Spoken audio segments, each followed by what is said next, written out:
នាវាចិញ្ចាក់ផុតពីជ្រោយជ្រាំងចិនដាងអើយភ័ណ្ឌភៀងស្ទើ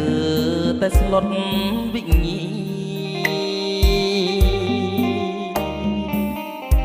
នាវាលឿនស្លេវលៀនចាភូមិថាឃ្លាតរូបកល្យាបណ្ដូលហង្រតី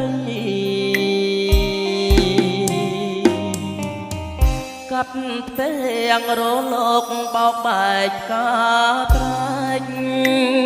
ទ្រូងសាទនៅចំបែក្នុងកណ្ដាលជលស័យ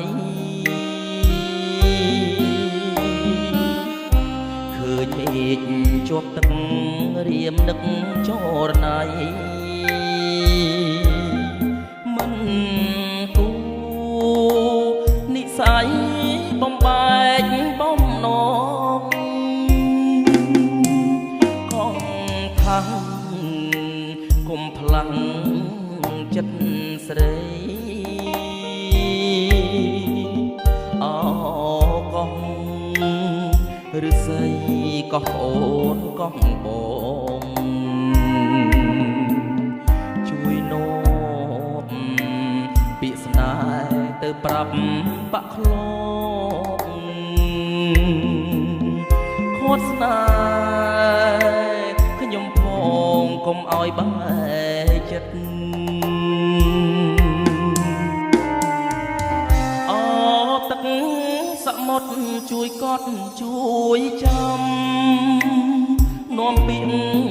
អើយបនដំផ្ដាំប្រាប់ស្នេហ៍ជីវិតថាបងវិលវិញ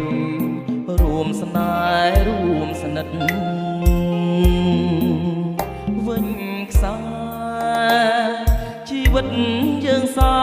ជាថ្មី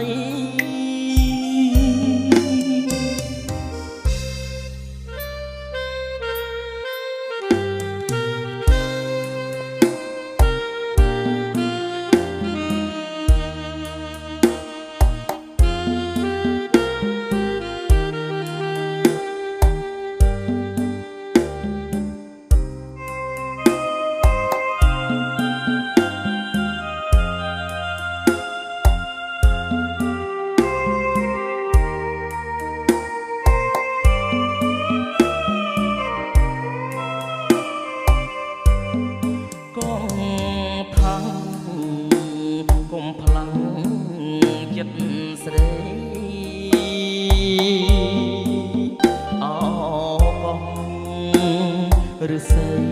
ក៏អូនកងបងជួយនោមពាក្យស្នេហ៍ទៅប្រាប់បាក់ខ្លងខាត់ស្នេហ៍ខ្ញុំផងកុំឲ្យបែកចិត្ត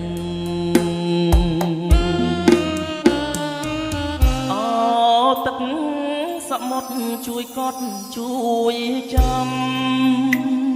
នាំពីអើយបនដំផ្ដាំប្រាប់ស្នេ